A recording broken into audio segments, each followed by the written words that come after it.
Hello everyone, আমার নাম শীশান দত্ত। আর আজকে আমি চলে এসেছি কলকাতার থেকে 105 কিলোমিটার দূর পূর্ব মেদিনীপুরের একটি জায়গা মহিষাদল, যেখানে বিখ্যাত হচ্ছে মহিষাদলের রাজবাড়ি।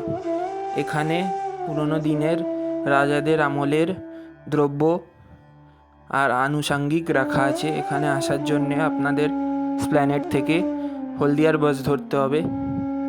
আর আপনি যদি বাসে আসেন তাহলে 2 ঘন্টার মতন লাগবে, আর যদি গাড়িতে আসেন 1.5 ঘন্টায় আপনারা মহিষাদলে পৌঁছে যাবেন।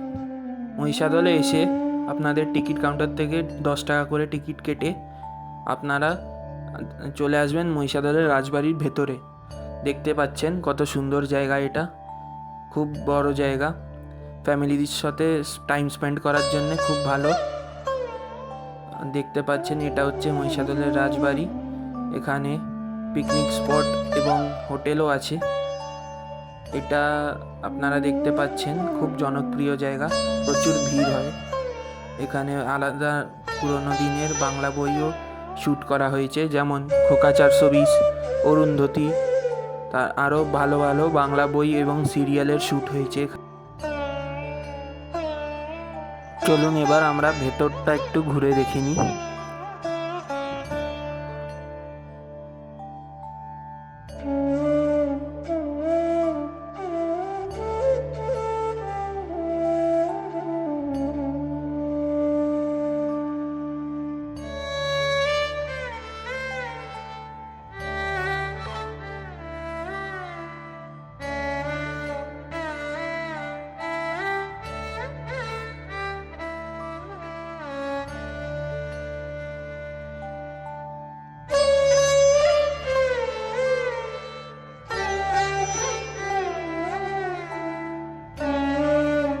এই দেখুন কি সুন্দর একটা পালকি রাখা আছে।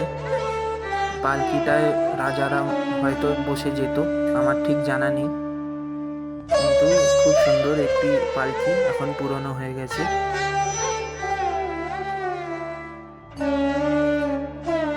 চলুন আমরা দেখাই রাজার বিশ্রাম ঘর। এটা হচ্ছে বিশ্রাম ঘর রাজার। এখানে রাজারা বিশ্রাম করত, রাজা তার সব বংশধররা। তারপরে চলে আসুন আমরা পুস্তক ভাণ্ডারের দিকে এগোই। এটা হচ্ছে পুস্তক ভাণ্ডার। ওপরেও বই খাতা রাখা আছে এবং নিচেও আছে, ভেতরে ঢোকা বন্ধ ছিল। পুরনো দিনের সব ভালো ভালো বই খাতা রাখা আছে এখানে।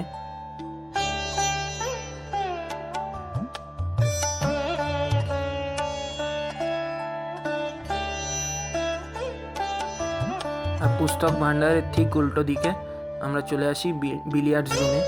এখানে পুরনো দিনের সব ইনডোর গেমস রাখা আছে, যেখানে রাজারা বসে খেলতো। খুব ভালোভাবে যত্ন করা আছে, আপনারা দেখতে পাচ্ছেন কত সুন্দর করে। এখানে ছবি তোলা নিষেধ ছিল, তাও আমরা এখানে ম্যানেজার থেকে পারমিশন নিয়ে আপনাদের জন্য ছবি তুলে দেখাইছি। এখানে রাজাদের সব বংশধরের ছবিও রাখা আছে, আপনারা দেখুন।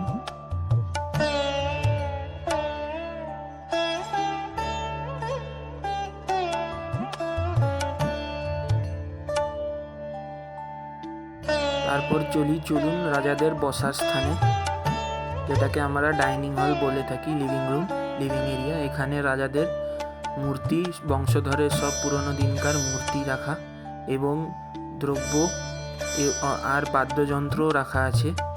আপনারা দেখতে পাচ্ছেন বিশাল জায়গা এটা, কত রকমের জিনিসপত্রও রাখা আছে। পুরনো দিনকার সোফা, টেবিল, চেয়ার, পাখা, লাইট সব দেখতে পাচ্ছেন এখানে।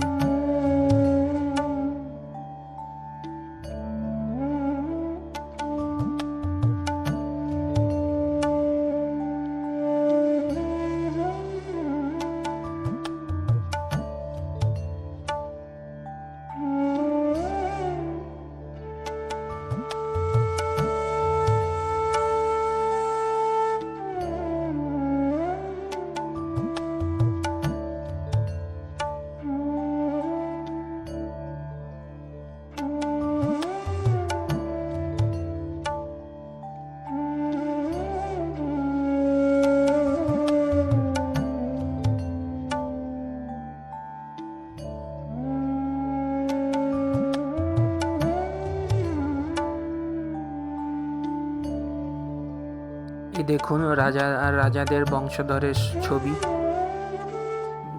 তারপরে আমরা চলে আসবো পেছন দিকে।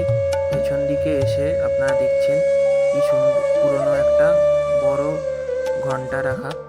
এই ঘন্টাটা আপনারা দেখছেন কত পুরনো এবং জং ধরে গেছে, এত পুরনো এটা। এটা রাজবাড়ির উপরে থাকতো, আর কোনো যদি বিপদ হতো তাহলে ঘন্টাটা বাজানো হতো। দেখুন নানা রকমের পুরনো দিনকার আর্টিকেল সব রাখা আছে প্লাস্টিকে মুড়িয়ে। তারপর জামা কাপড় রাজার আলমারির মধ্যে সব রাখা। দেখুন কত পুরনো জায়গা এটা, সব বই খাতা চিত্র সব করা আছে। এটা পিয়ানো, পুরনো দিনকার বাদ্যযন্ত্রের কথা বলেছিলাম। এটা হচ্ছে রথ রাজাদের।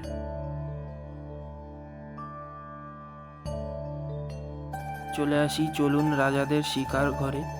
দেখছেনই কত ভয়ানক বাঘ, তারপরে হরিণ, এদের সব চামড়া রাখা আছে এখানে, দেখছেনই। তারপরে রাজাদের অস্ত্রপাতি দেখুন, যুদ্ধ করতে যেত রাজারা, সব অস্ত্র এখানে রাখা, তলোয়ার ভালা।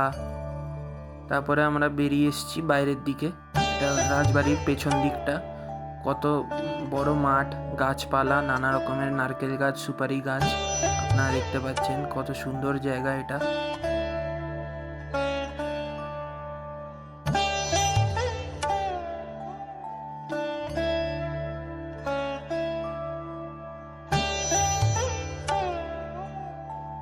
এই রাজবাড়িতে বসে খাওয়া দাওয়ার জন্য একটা ছোট্ট ক্যাফে মতন করা আছে। তারপরে আমরা আসবো রাজবাড়ির পেছন দিকে, যেটা পুরনো রাজবাড়ি। পুরনো রাজবাড়িতে যাওয়ার রাস্তা এখান দিয়ে যেতে হবে আপনাদের। চলুন আপনাদের পুরনো রাজবাড়ির দিকে নিয়ে যাই।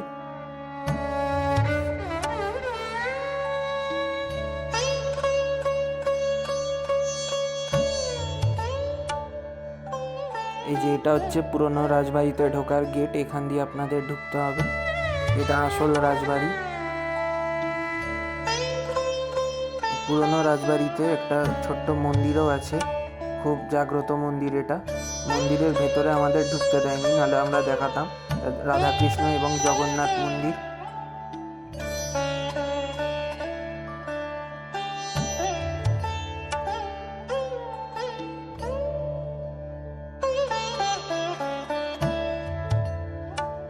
আপনারা ভেতরে যে রথটা দেখেছেন, সেই রথটা এই জিনিসটার ভেতরে, এখানে রথটা থাকে, রথের সময় বার করা হয়।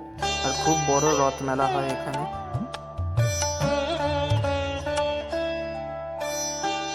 চলুন এবার চলে আসি, এটা হচ্ছে পুরনো রাজবাড়িটা, যেটা আপনাদের দেখাবো বলছিলাম। এটা এখন আন্ডার কনস্ট্রাকশন চলছে। এটা তৈরি হওয়ার পরে এটাও আপনাদের দেখাবো এসে। এই দেখুন রাজবাড়ির জেল, এখানে কয়েদিরা থাকতো।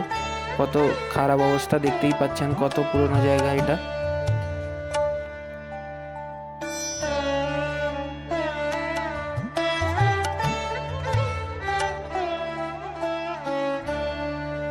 চলুন আপনাদের পুরনো রাজবাড়ির সামনের দিকটা দেখাই, এখান থেকে বেরিয়েই।